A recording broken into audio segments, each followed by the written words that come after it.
Good morning. Welcome, everyone. Welcome. My name is Siddharth Bhai. I'm a product manager with Google Cloud Security. Very excited to be here today. Happy to see a few familiar faces in the audience. Especially excited to be talking about Active Directory on Google Cloud. I've been a product manager in the industry for about 12 years. As I look back, interestingly, my first conference talk was also about Active Directory. It was at the good old Directory Experts Conference, and if you remember that, seeing a few head nods, many years ago on a windy Chicago morning. And here we are, different decade, different windy city, San Francisco this time, so the weather today looks gorgeous. Different cloud, a cloud like no other. I'm glad I've had an opportunity to spend about 2/3 of my career working with large customers on enterprise security. Especially delighted to have one of the most distinguished AD and cloud professionals in the industry today, Kenny Hill from Capital One, joining me a little bit later in this session. We'll invite Kenny up to come and share Capital One's journeys and experiences running Active Directory on Google Cloud. So let's jump in.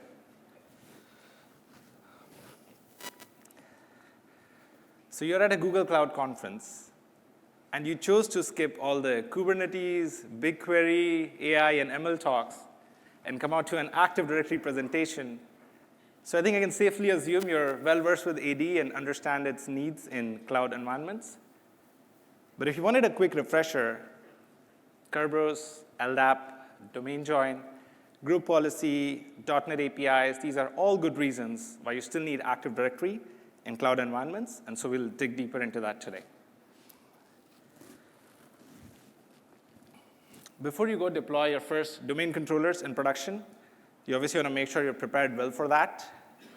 When you look to do that on Google Cloud, here's a few things you want to think about. First up, you want to think about securing your infrastructure. We have great investments in trusted OS images, shielded VMs, VPC service control. So you want to think about where will you deploy your AD domain controllers and how will they work out. Second, you want to make sure only the right people can get to the projects where you're running your Active Directory domain controllers. So you want to think about identity and access management. In particular, we have other sessions that cover this in more depth, but there is a project-level permission, a folder-level permission, and folder sits inside of an organization node. So you want to think about IAM across all of those levels. And even after you have the right IAM rules in place, you want to make sure that people who are accessing those projects are authenticating securely. We're big fans of Titan security keys and 2FA here at Google and encourage you to think more about those. When it comes to the actual deployment of Active Directory, you want to think about, of course, a variety of items. I'm glad to share we've been working on putting out more solutions guides, guidance. There was a talk here last year at Next San Francisco, where we spoke about do-it-yourself Active Directory. It's recorded and available on our YouTube channel if you want to go check it out. But mostly, I'd like you to just make a note of these resources and dig into those offline so we can actually cover fresh new material today. Sounds good? OK. So one of the things that we notice as we work with people in the industry is Active Directory is a very important and a very specialized skill set. I see a couple of heads nodding. And one of the things that we tend to find is there's people who've been great with Active Directory, working with it for a dozen or more years, but they haven't had as much experience running things on cloud environments, or their organizations haven't empowered them. The other thing that you find is there's people who are really up to the top notch when it comes to running things on cloud, but oftentimes their experience is more with cloud-native applications, stateless applications, which have very different characteristics. And so when you look at this connection, you find that the set of people who have both Active Directory and cloud skill sets available and know how to do it well and securely is a challenge. And to help address that, I'm very excited to share that today we're announcing managed service for Microsoft Active Directory. Those of you who were at the keynote this morning must have heard our Google Cloud CEO, Thomas Kurian, announce the service publicly. We showed a quick demo, and if you missed it, no worries. We're going to do demos in this session. Most of the talk today is now focused on how is it that you can automate your best practices and leverage the managed AD service for your workloads. In particular, it's a highly available service running on Google Cloud.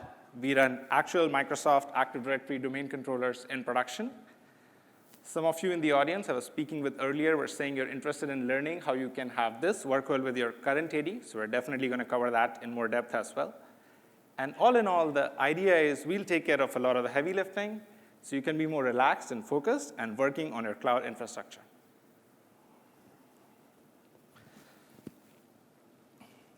As I mentioned, it's actually running Microsoft Active Directory on Windows Server.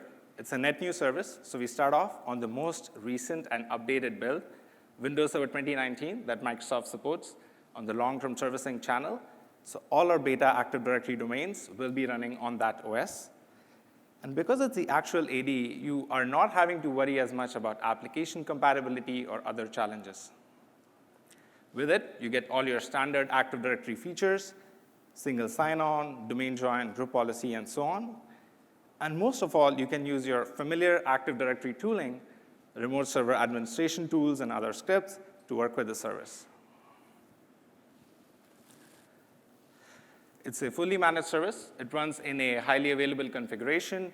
You can actually choose to have your domain controllers come up in any of a number of regions, which we're supporting with the beta. Service takes care of automatically patching servers, making sure we're taking snapshots, and worrying about all of those operational details, which are very important, but somewhat repetitive. And we make sure we keep that up in a good and healthy state, so you're freed up from the mundane and can focus on what's most important and relevant for organizations. And it's hardened with secure configuration baselines. It's designed with security in mind, which we'll expand more over the coming 20 minutes or so. Also, we're baking in the principles of hybrid identity management pretty core.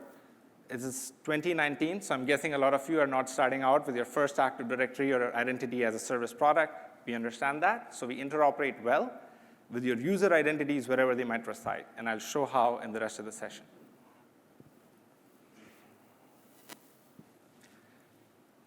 As you read through this, you'll notice that we're also integrating well with Google Cloud DNS and our Google Cloud VPN and interconnect solutions. Active Directory, Windows Server Active Directory, is something that isn't recommended to ever be directly exposed to the internet. So if you have your private network from your corporate on-premises environments connected up to GCP in these forms, we can actually work further with that. And as we get closer to GA, we will back this up with enterprise-grade SLAs. Let you take a moment to understand what the service is about, and then I'll elaborate.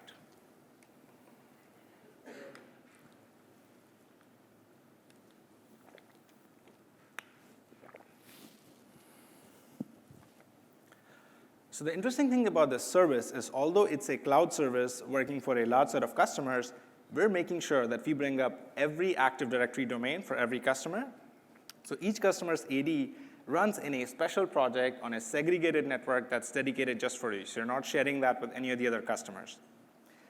We also bake into our service the principles of AD delegation. So we have a pre-configured admin account for you to use, and you're welcome to create additional users and groups to use with your Active Directory tiered administration models as you see fit.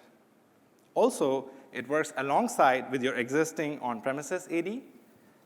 Based on your security posture and needs, we support both one-way and two-way forest level trust with your existing Active Directory domains, one or more domains, so whatever works well for you. What the service is really doing is going ahead and automating a bunch of different best practices which you'd otherwise have to worry about and manage on your own into the nature of our design. For instance, when domain controllers come up, they come up one in each zone, so it's highly available in whichever region you specify. We're running a bunch of diagnostics regularly every few minutes and making sure that the Active Directory domain health is getting populated and reported back. We're backing up your Active Directory domain data every single day so that we could recover in the instance of any issues. We're addressing the IAM challenges we mentioned earlier and the operational challenges by having engineers who are skilled in both Active Directory and Google Cloud as we build out the service. And the security aspect is so corely ingrained into the service that if you just ask us to make an AD domain available, We don't just go ahead and make it available on any of your networks. You authorize specific VPC networks, and the AD domain is accessible only from those. So if you want to segregate your environments, you can definitely do that. Building out and talking more about the security aspects of the service, we're automating our firewall rules. And one of the challenges that happens when you self-deploy is you may have the right firewall rules in place on day one, but somebody else came in after the fact and changed the firewall rules because they were deploying a web server, and before you know it, you have sensitive data coming onto the same network. So because it runs in an isolated network and we automate and enforce the firewall rules, we're able to address this very well. As you're aware, Windows Server releases typically monthly security patches, so we go ahead and patch your domain controllers. Now, when you're updating AD, you need to make sure that you're doing it systematically so the AD domain remains available while the OS is being updated. So we go ahead and take care of all of that orchestration on your behalf.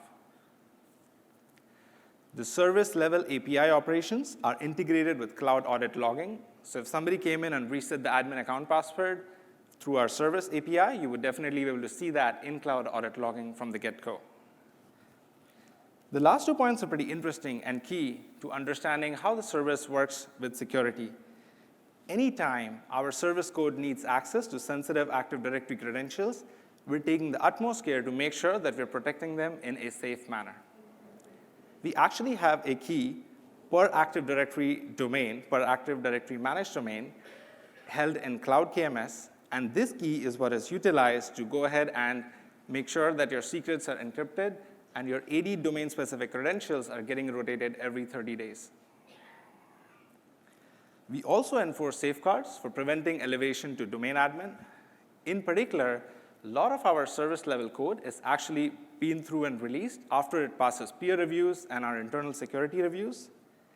In the event that a human needs to go in and access or manage the domain in the event of an incident, we actually have a whole internal process in place. They need to be on call, they need to be in the right groups, and they get that elevated access for only very short amounts of time that may be needed to address the issue, and then it goes back to being fully automated from there on. So I've been talking about the service for a few minutes, probably interested in taking a look under the hood, so let's jump in.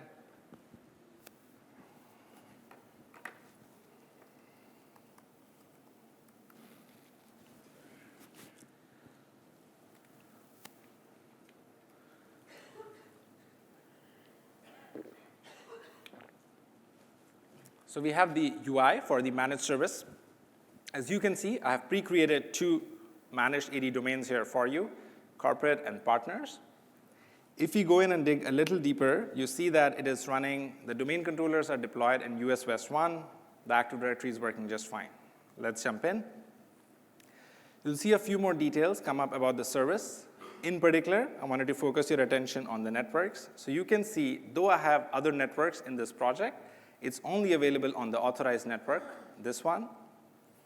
And there's a few more aspects about the service you can read through. Now, I wanted to pause here and ask you, how are you guys doing? All good? Head nods and thumbs up, one sign.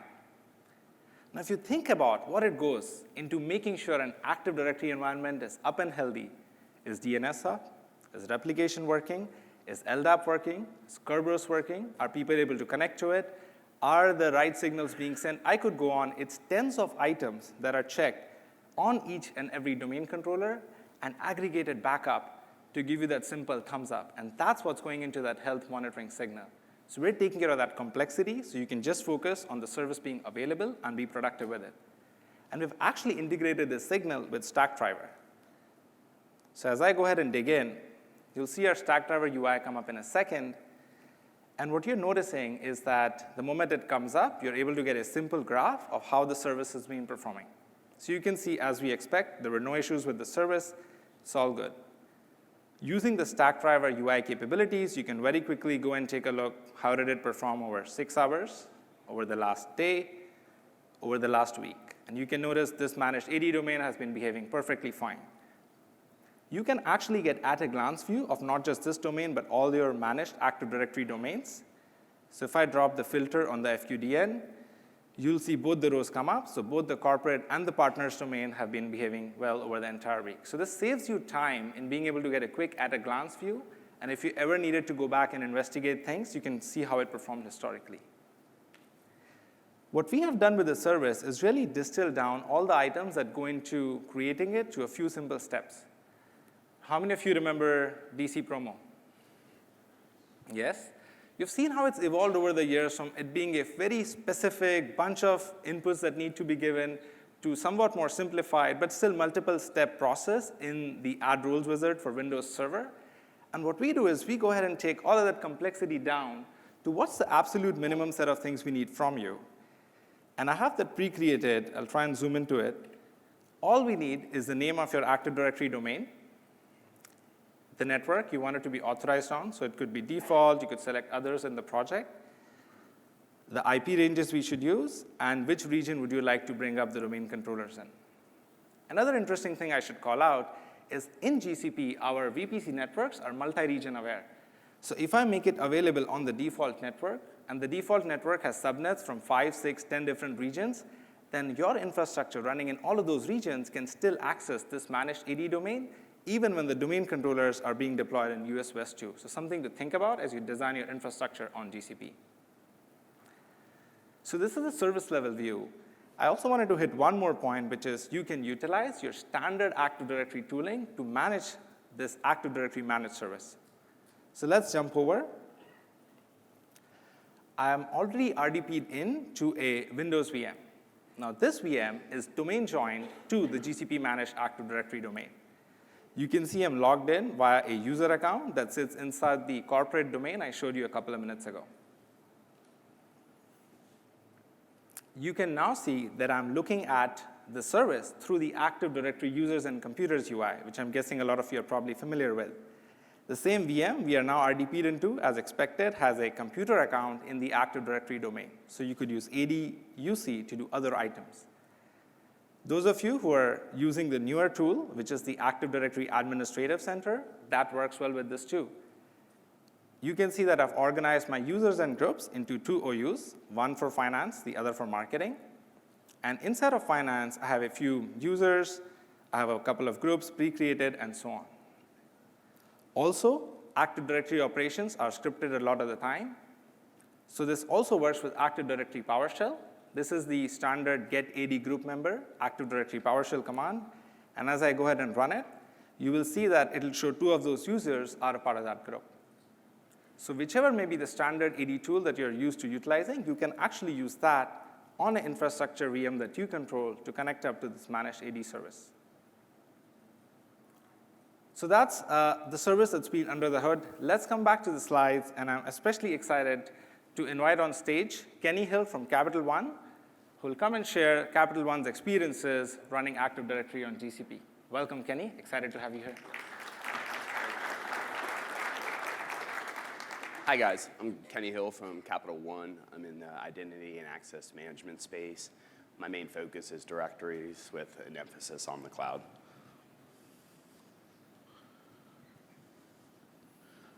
Thank you, Sid. At Capital One, we are still very dependent on Active Directory, as imagine many of you are here today. Many of you have probably gone through mergers, acquisitions, maybe a handful of domain migrations. Your directories are possibly fairly complex, and you have a laundry list of applications that are dependent on Active Directory. Fast forward a bit to taking your directory into the cloud, where you have a whole new level of capacity management, a new type of monitoring, and really does the same security model that you had on-premise hold true to being in the cloud. We currently domain join all Windows and most of our Linux to Active Directory during the boot process. So this is built into our image where before any instance is even available, it's domain join. Doing this allows us to apply default domain policies, fully control who's able to authenticate, including local administrative rights. And just many commercial off-the-shelf products are just dependent on Active Directory. Examples are anything with like IIS integration or SQL dependencies. When we first got started, we domain joined our instances to our on-premise directory. This worked. It was also not the most popular due to the number of firewall ports we had to open. So think about opening every application project. I don't know how many of you gone to a network review and said, I need some AD ports. Well, no, I don't want all of them. I only need like 44,000 of the 64,000.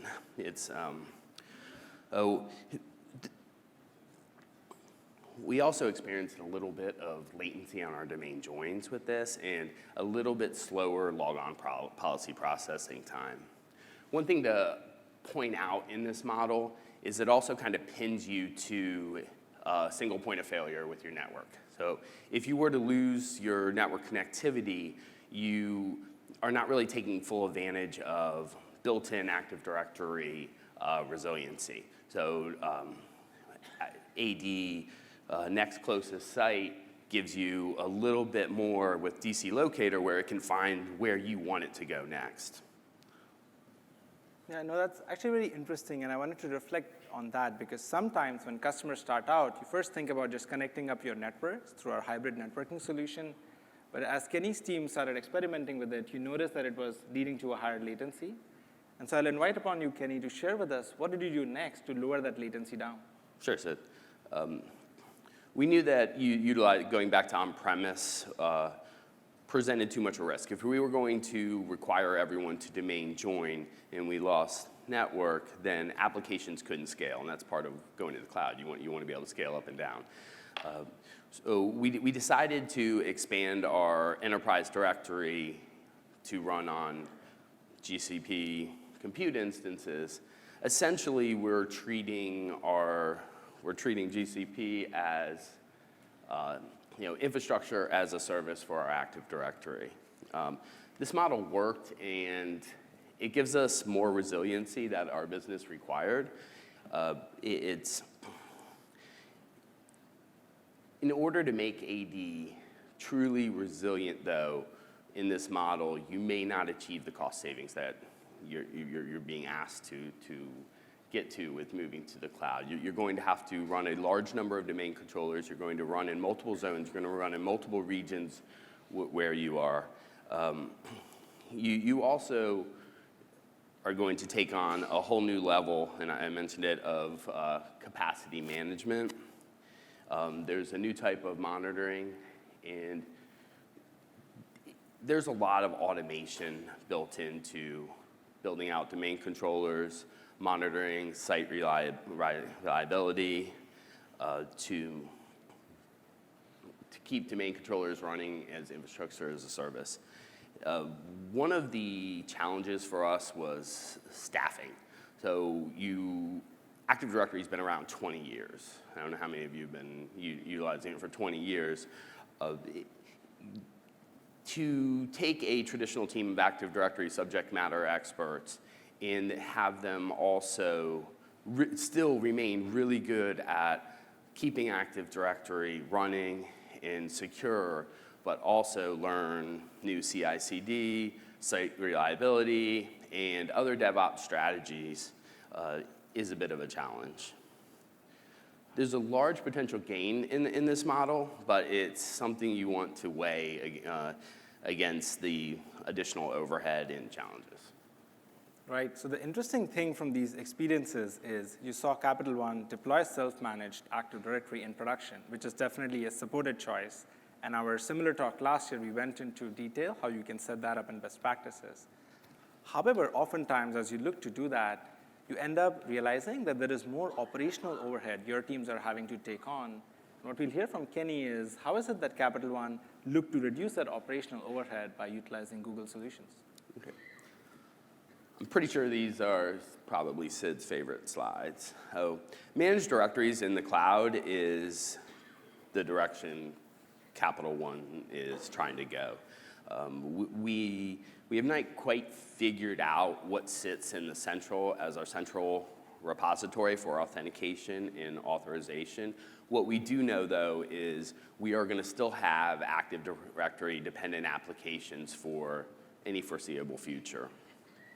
Utilizing Managed AD as a software as a service model allows us to reduce our normal day-to-day domain admin directory and infrastructure tasks and focus more on additional identity access management components in the cloud. Removing the computer traffic directly to our enterprise directory also allowed us to reduce some of the number of domain controllers that we're deploying in the cloud. This also adds a few security benefits that we'll go into in a bit. Makes sense. And so what you hear from Capital One is how they then started using the GCP Managed AD domain. However, this is a standalone domain in its own forest. So Kenny, can you share how you connected this with your existing Active Directory topology? Sure. What we did is, you can see, is it's a huge requirement for us to continue to manage our own identities.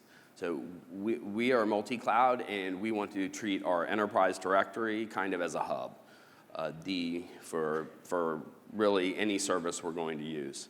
You can see in this model, we are creating a one-way forest trust from Managed AD to our enterprise directory.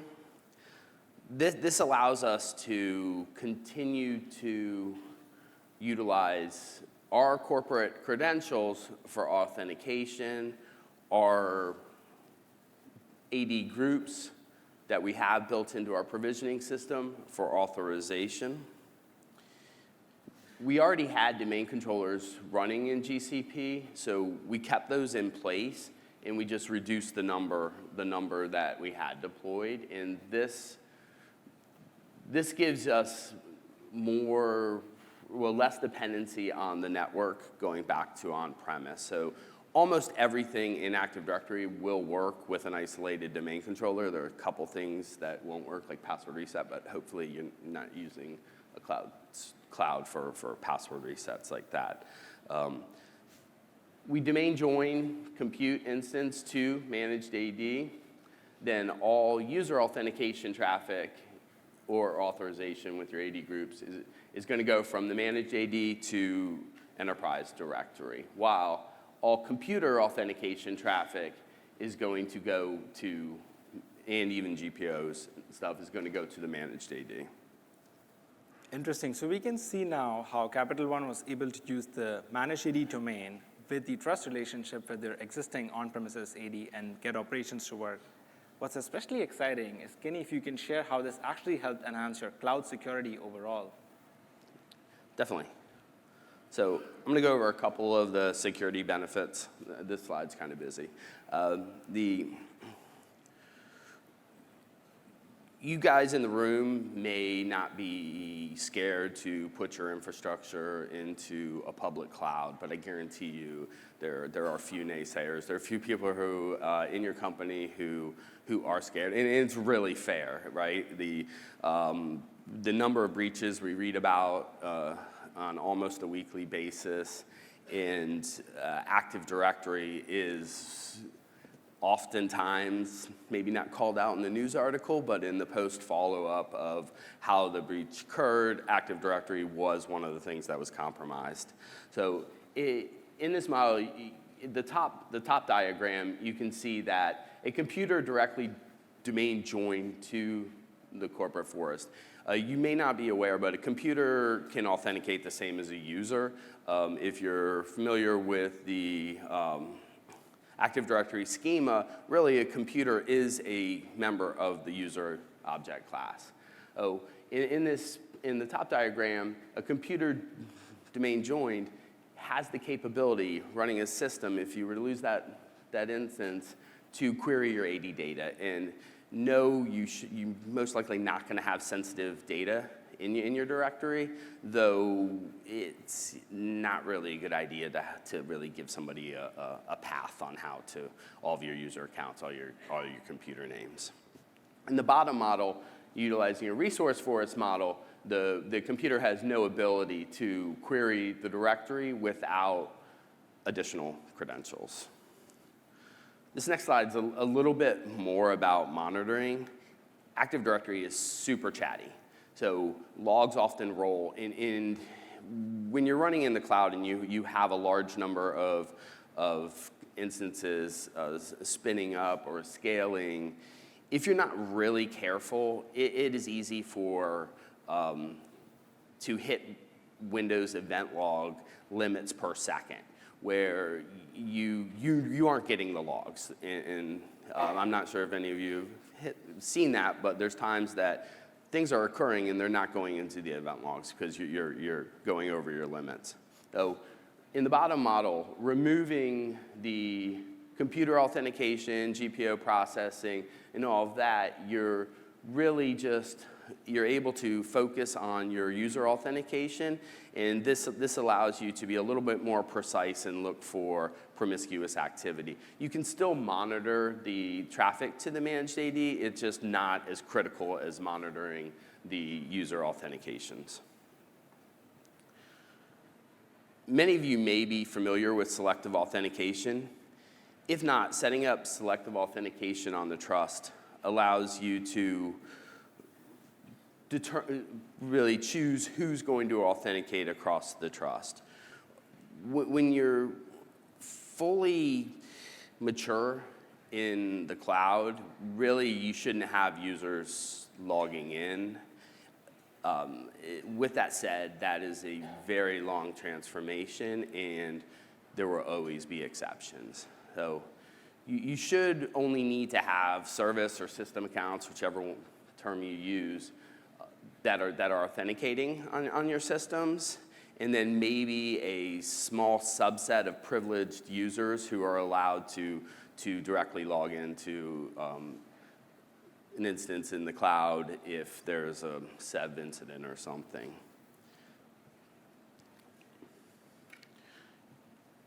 You can, oops, sorry. So with that smaller set of credentials that you're allowing, you can then apply a more complex password set, and you can rotate the passwords more frequently. You can deny most regular users from ever logging into anything.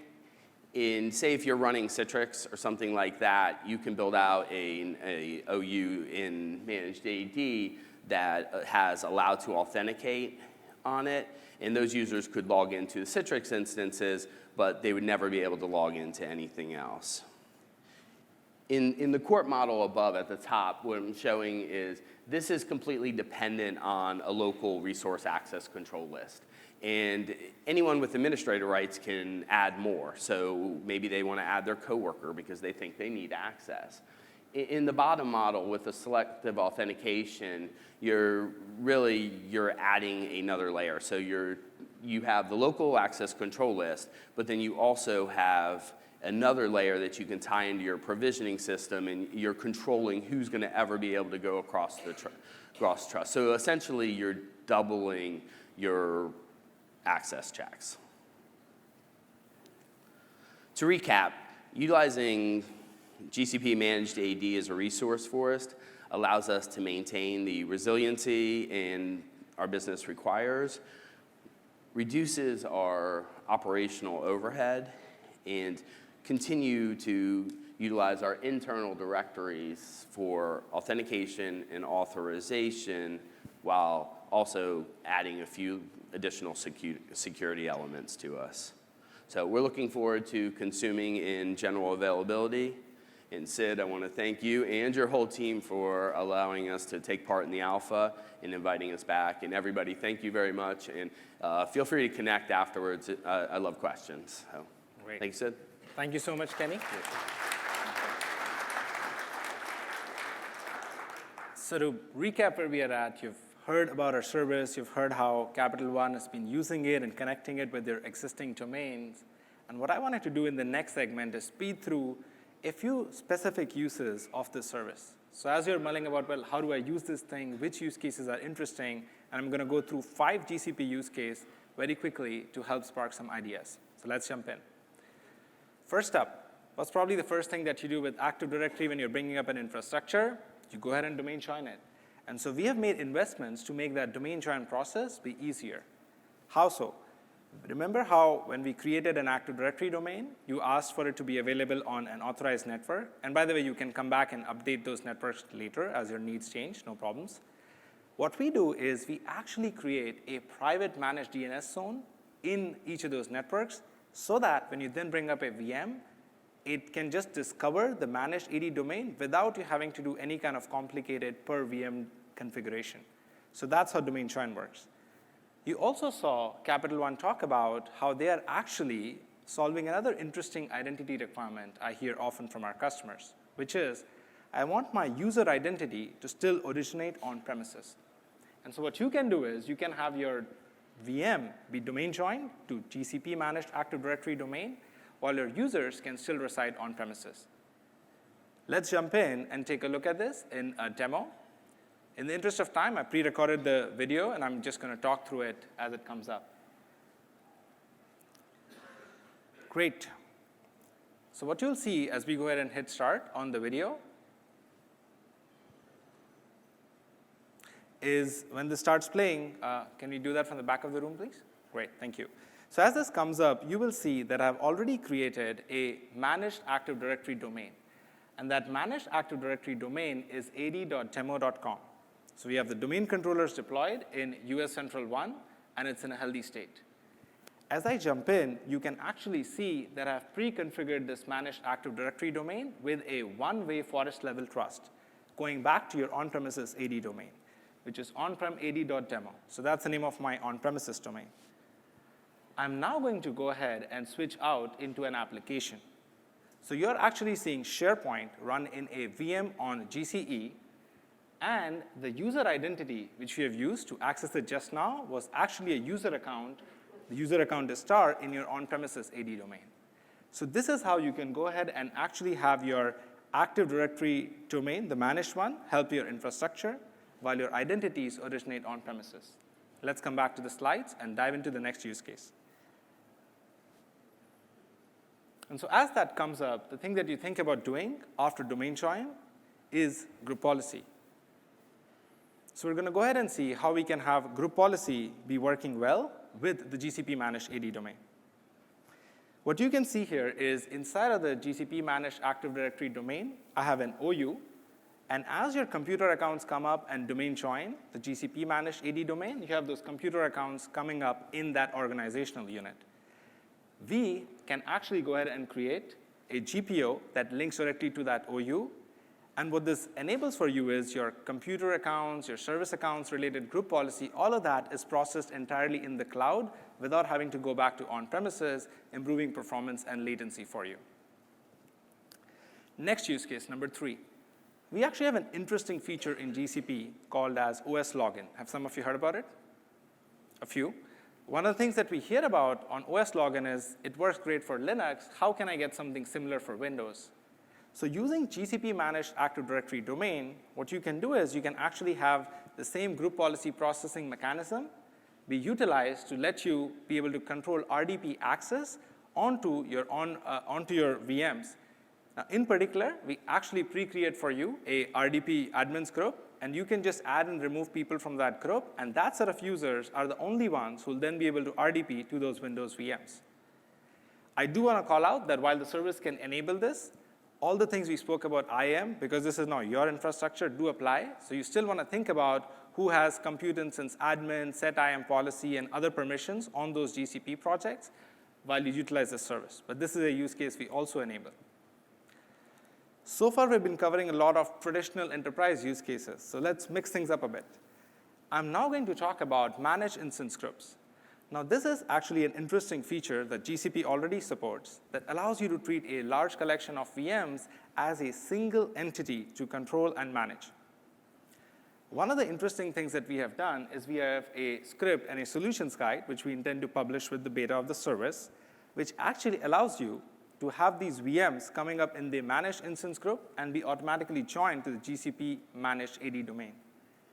Now, what this does is it therefore allows you to utilize managed instance groups in interesting ways.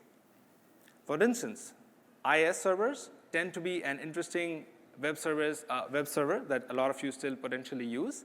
And IIS web servers and other website front ends are good target use cases for managed instance groups.